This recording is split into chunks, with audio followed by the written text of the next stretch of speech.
And so the war is over, ladies and gentlemen.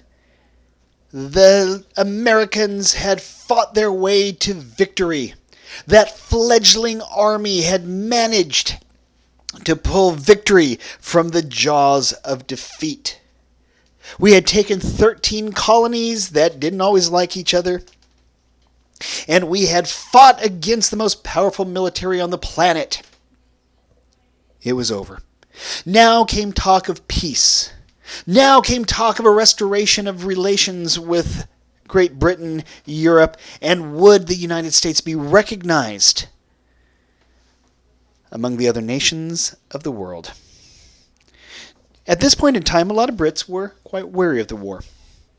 They had suffered heavily in India and the West Indies. The island of Minorca in the Mediterranean had fallen. The Rock of Gibraltar was tottering. Remember, Britain was not just fighting the upstart colonials in America. Britain also had to contend with France and Holland and Spain. The British people had put up with much. They had clung on tenaciously. But the question became, is it worth losing the empire? And the decision was no. The British Empire would continue to stand even without her American colonies. The British Empire would stand really through World War II. And it wasn't until after World War II that you saw the empire come apart. Benjamin Franklin, John Adams, and John Jay went to Paris, there to try and broker a peace agreement between the Americans and the British. You obviously have to go to a quote-unquote neutral third party, like France, who obviously had nothing to do with the war effort, but it was an agreeable place to go. And as such, the American delegation went with the hope of really having a good decision made, and a wonderful new open world would now be laid ahead of them. Now, John Jay, he suspected that France would really try to keep America kind of cooped up east of the Alleghenies. His fear was that they wanted to keep America weak. That yes, they were allies because we had been fighting against Britain. And France and Britain were not friends. But did they want America to be a strong nation? Did they want America to be an equal of France? Or did they want America to be a weaker country, one that France could ostensibly control? The fear was that that proclamation line of 1763, that was going to be what France was pushing as well, trying to keep the Americans just bottled up on that little sliver of land between the Alleghenies and the coast. Instead, Jay, thinking that France would betray American ambition to satisfy basically Spain, made some separate overtures to London. Now, he did not have instructions to do so, but he did so anyway. Congress had not told him, hey, while you're there, see what Britain thinks about. Today, we would think of it as he was floating a trial balloon kind of thing. We came to terms pretty quickly with the British. They were quite eager to entice one of their enemies from the alliance that had done so much damage.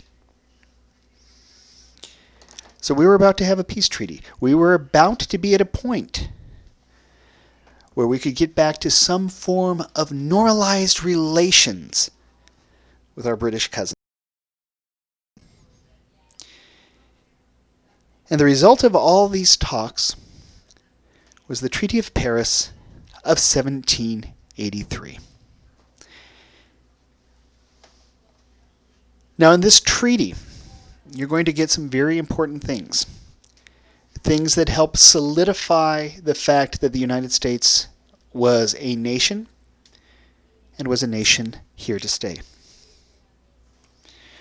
Britain formally recognized U.S. independence. granted generous boundaries, stretching majestically to the Mississippi River to the west, the Great Lakes on the north, and Spanish Florida in the south. You can think about it essentially the land that had been gained during the French and Indian War, the Ohio country, that was now going to be part of the new United States. Our nation would stretch from the Mississippi River all the way east to the Atlantic Ocean. North up to Canada, it would be at the Great Lakes, and south would be down around Florida. So these were fairly good terms. It gave us a sizable amount of land. It gave us room for expansion. And the idea or the hope was that it gave us a chance to stand on our own. The Yankees also retained a share in the priceless fisheries of Newfoundland. A lot of fish off the coast of Canada there in Newfoundland. And as a result, there was a lot of money to be made, a lot of food to be had. Basically a treasure trove. And we would still have access to that. So not only did we have land, but we also had access to the fisheries there. This was a major benefit. Now, the Americans could not persecute loyalists, though. Congress could only recommend to the legislature to return or pay for confiscated loyalist land. During the Revolution, those Tories, those who had remained loyal to the crown, oftentimes had their stuff taken from them. They lost their lands, their homes, their belongings. The idea was the new U.S. government should make that right. Some loyalists chose to remain in America. Other loyalists packed up and went to Canada, Britain, the Indies. It was a time of great change. We had won our independence, and we are now ready to take our place on the world stage. Whether or not the world was ready for us, that could be another story.